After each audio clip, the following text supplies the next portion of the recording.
I want to talk to you actually about a track called, and I love this track, by the way, the Dopeman Son from Excellency. My goodness. Yes. Yeah, oh my God. Yeah. That is an actual story. That is a story about my father. My father used to do his thing back in the day. And what happened was, unfortunately, like, that's how his life fell short. It's just he had heart disease and was still doing that thing because that's how he was caught up in. But what people don't see is like the son side of the things or the family side. And me growing up in that, I wanted to kind of give my explanation of my father. My father was not only a person who came up in the game doing stuff, but he was also like an actual dad.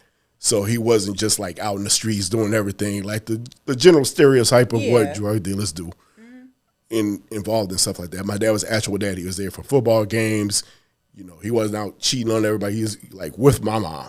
You know what I mean? So it was like we still had that tight-knit family structure, even though he was doing something different. And I think that a lot of people come up like that, just no one really explained it. But that's how I grew up, and I just wanted to give my personal testimony on that. Well, you definitely gave your testimony on it and your perspective because in the song, The Dopeman Son, you said, when I tried to go to sleep as a little kid, dealing in the basement is all he ever did. Black in a white town, but ain't nobody scared. My dad said his best customers is out there. Rolling through the hood, 82 Bonneville. Got to keep connections because it's streets talking for real. Yeah. If you stay away from your people too long, they're going to get to talking. Yeah. And that goes into what you're doing if you're doing something in the street like that. So, but yeah, like when we came up, like there was always parties in the house when we were coming up. And that's kind of where the music thing came from too. So when he was listening to the music on the side, you know, like I also listened to it at night too, you know, along with everybody partying and having a good time, you know, because it was different back in the day. A lot of the drugs that people were doing, they were involved, and it was more about the party. It still is now, but it was just different. And that was the first time it was coming around as far as in American culture. So I took a whole different take on like what it meant to be around in that environment.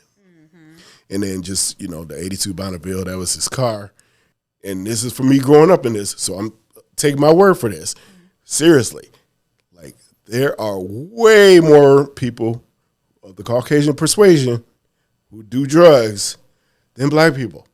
I'm just letting you know. So no matter what they tell you, I seen it. I know. So I grew up with it. So I see you grew up with it for sure. Yeah.